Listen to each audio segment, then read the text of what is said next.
Nintendo Switch Online has officially been released as of this week. In case you haven't heard though, this first week of the service is a free trial period that any Switch user can access. So be sure to get in on that action if you're really trying to get hands-on with Nintendo Switch Online. If you're not, well, stick around. It's gonna be a fun episode today. I hope. Let's not sugarcoat it. The response to Nintendo Switch Online has been bad. Don't believe me? Just look at the like-dislike ratio on the overview trailer. It's not pretty, but it's understandable. When you begin a trailer like this, and you show us what you can't do with the service, you can expect some serious backlash from your customers. And you don't even elaborate on the special offers that we've been waiting to hear more about? Come on, dude. What do I mean by what you can't do? Well, for one, you still can't use voice chat within the system itself. You're still restricted to that online voice chat app, which even functionality-wise is still not great. Honestly, if you're going to use any voice chat app, just stick to Discord. We'll get back to this voice chat debacle in a bit. For now, there are more serious matters to address, such as the horrible cloud saves feature and the even worse excuses for its exclusion from key titles. In our last video about Nintendo Switch Online, we mentioned that not all Switch games will support cloud saving, which is already bad enough. However, what's even worse is Nintendo's reasoning behind this lack of a feature for games like Splatoon 2 and Pokémon Let's Go. According to a statement issued to Game Informer, these titles won't support cloud saves in order to prevent cheating. The vast majority of Nintendo Switch games will not support save data cloud backup. However, in certain games, this feature would make it possible to, for example, regain items that had been traded to other players, or revert to a higher online multiplayer ranking that had been lost. Okay, stop right there. I totally understand the fear of cheaters, because this was also a concern to Sony and Microsoft. So you know what they did? They put in the extra effort and found a way to prevent that. Why don't you ask them how it's done, Nintendo? They're just a phone call away. Even if you're not going to call them, which you won't, then why don't you give us the option to back up our saves through a USB stick? PS4 gives us the option to do that for free. Free! And when your Switch Online membership runs out, those cloud saves are immediately erased without hesitation. You know what's weird though? I've been seeing a large number of people actually defend these policies like they're good things. Baffling, isn't it? Splatoon 2 players especially are fine with the lack of cloud saves as long as it prevents cheating. Well, I'll tell you one thing, Splatoon players, you're sure as hell not going to love this policy once your Switch breaks. If that happens, you can kiss all your gear, stats, and rankings goodbye. But hey, at least there's no cheaters, right? Even though PlayStation and Xbox have figured out ways to support cloud saves while also preventing cheaters. Seriously, stop giving Nintendo excuses. They have had over 10 years to watch and learn how a good online service is done. There is literally no reason why they shouldn't be incorporating the most basic of features in the year 2018 on their latest console. PlayStation, Xbox, and Nintendo have figured it out, so why can't Nintendo? Wait a minute. What kind of sentence was that? What did I just say? Oh yeah, here's a little fun fact for ya. The Nintendo DS and Wii had voice chat in the 2000s. Let that sink in for a minute. Even though not every game supported voice chat, Nintendo understood it way better back then than they do now. That's not even the worst part, girls and guys. Not only did the Wii U have voice chat for most games, but you could also back up your saves on a flash drive.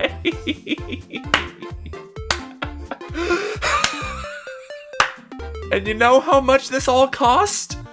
$0! Zero! So allow me to debunk a statement that I've been hearing way too much lately. It goes a little something like this.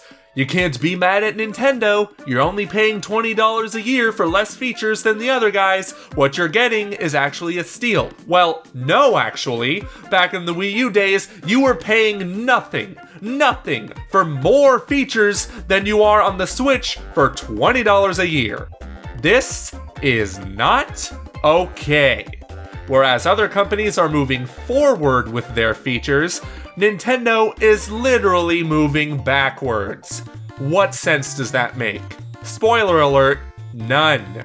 However, if we're going to say anything positive about Switch Online, it has to be the NES Games Library, or as we like to call it now, Nesflix. Get it? It's like Netflix, but with NES games. Is it a replacement for the Virtual Console? Not in the slightest. But the novelty of playing NES games in HD on the go is one I can't resist. Sure, you can also play these games with your friends online, but I don't care much about that, seeing as I have none of those. Friends are temporary, games are forever. Or are they? You see, if you want to keep playing these NES games offline, whatever that means, that will require a weekly check-in to Switch Online. What? Why? What happens if we don't check in? Will we lose our data? I don't understand. Nintendo, I know you're friends with Xbox now, but please don't adopt the features of the Xbox One pre-launch. There's a reason why they canceled them in the first place. But to my surprise, this online update has now added game sharing. Don't know how Nintendo hasn't bothered to mention that this would be a feature, but that doesn't matter anymore because it looks like you can take your digital games across multiple Switch systems. You can add your account info with your games onto another Switch and play them through there, unless the primary Switch is playing the same game. And if that's the case, your play session will end. Correct me if I'm wrong, but it seems like this feature works almost exactly like it does on PS4 and Xbox One. I myself haven't tried this yet, but comment down below if you have and if it works. Nevertheless, we haven't yet discussed the most important feature of Switch Online, the online part. I booted up some games like Splatoon 2 and Mario Kart 8 Deluxe, and they worked. They've honestly worked just as well as they have when the service was free. Still, the true test will come once Super Smash Bros. Ultimate comes out. Need I remind you that Super Smash Bros. For Wii U and 3DS was a nightmare to try and play online. If Ultimate continues this trend of laggy gameplay, only this time under a paid service, then Nintendo will be in some truly hot water. Even hotter than what they are in now. Look, despite all of these fairly justified complaints, we at the Commonwealth Realm still love the Nintendo Switch and will continue to love it so long as it keeps getting quality software like Breath of the Wild and Super Mario Odyssey. But we cannot for the life of us defend such an anti-consumer online service like this one. A picture is worth 1,000 words. So, here is our 1,000-word review of Nintendo Switch Online Week 1. Does that mean that Nintendo Switch Online is doomed to fail for as long as it exists? Not necessarily. See, believe it or not, we're optimists here. And if Nintendo actually does what a good company should do and listen to their fans, then they could easily fix these issues. Voice chat is probably a lost cause at this point, but I personally would be fine with that as long as they fix their terrible cloud save system. Save data is very important for long games like Breath of the Wild, but are probably even more important for those online ones, like Pokemon Let's Go and Splatoon 2. People dedicate over hundreds of hours to those games, and to lose them over a broken Switch would be a travesty. Trust me, I know. I lost my 3DS cartridge for Animal Crossing New Leaf and my 5 years worth of village data is gone. So please Nintendo, give Animal Crossing on Switch cloud saves. Even if Nintendo doesn't want to work on creating an anti-cheat system for the cloud saves, at the very least give us the option to back up our saves to a flash drive. It's really not that much to ask for. As a result, it's tough to figure out if I want to continue paying for this online service. Sure, it's only $20 for the whole year, but like any company, Nintendo listens to those dollar signs. And if not a lot of people pay for the service, maybe they'll finally look at what's wrong with it and make attempts to fix it.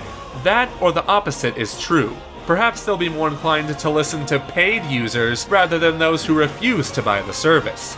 Both scenarios make sense, but only time will tell which one of them is true. But we'd like to hear from you. What do you think of Nintendo Switch Online? Do you think it's a dumpster fire like we do with room for improvement? Or are you completely fine with what you're getting? Sound off in the comments section below, and please guys, let's keep it civil. If you enjoyed this video, be sure to hit that thumbs up, and if you are new, subscribe and hit that notification bell for more videos regarding Nintendo Switch Online and other Nintendo titles. We'd also like to thank our patrons, including royal producer Kenyatta Ali, for all of their contributions to the realm. Please visit patreon.com/commonrealm if you'd like to know how you could support us in exchange for some awesome perks. But in the meantime, girls and guys, this has been the Commonwealth Realm, and we will see you in the next one.